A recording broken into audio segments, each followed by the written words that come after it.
History plays a very important role in determining poverty's progress or development. By looking back in the past, we can trace the outcome of the data and studies made, so that we can easily compare the difference between the present living condition of the people in the modern world and in the past. We can also think if the world is getting better or worse, or either getting better or worse. For our history to be the source of encouragement, we have to know our past, because our hopes and efforts for building a better future are inextricably linked to our perception about the past. It is important to communicate and understand the global development up to now. So, what is poverty? Poverty is a state or condition in which a person or community lacks the financial resources and essentials for a minimum standard of living. Poverty means that the income level from the employment is so low that basic human needs can't be met. Because of poverty and inequities, they hurt all of us in the long run because they erode social cohesion and create a burden on all taxpayers to pay for poverty reduction, healthcare services, unemployment, crime and homelessness. Our economic system and well-being are at risk of serious deterioration unless we take action now.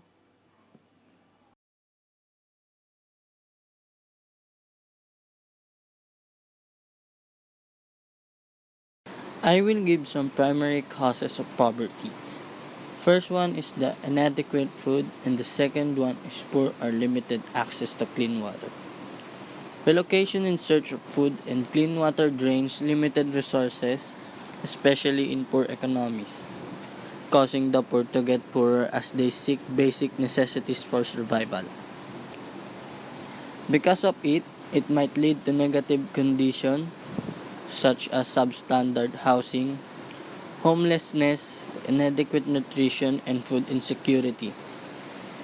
Inadequate child care, lack of access to health care, unsafe neighborhoods, and under-resourced schools which adversely impact our nation's children.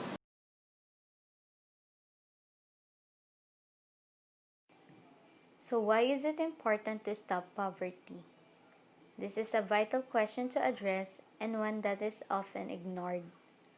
Obviously, poverty exacts a heavy toll upon those who fall within its grasp. For example, one of the most consistent findings in epidemiology is that the quality of an individual's health is negatively affected by lower socioeconomic status, particularly impoverishment.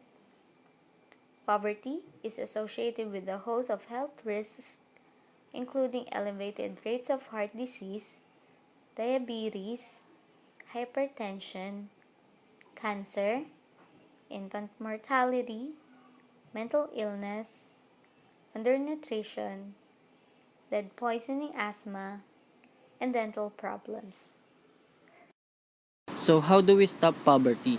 We all know that poverty reduction is one of the world's most important challenges, and it is proposed the private sector has an important role to play in creating the economic growth.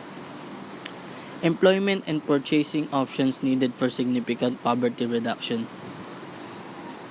The government must create more jobs so that the unemployed citizen will decrease, must raise the minimum wage, support pay equity, provide paid leave and paid sick days, establish work schedules that work, invest in affordable, high-quality child care and early education, reform the criminal justice system, and enact policies that supports successful re-entry. That only some of the action that can stop or control the poverty here in our country.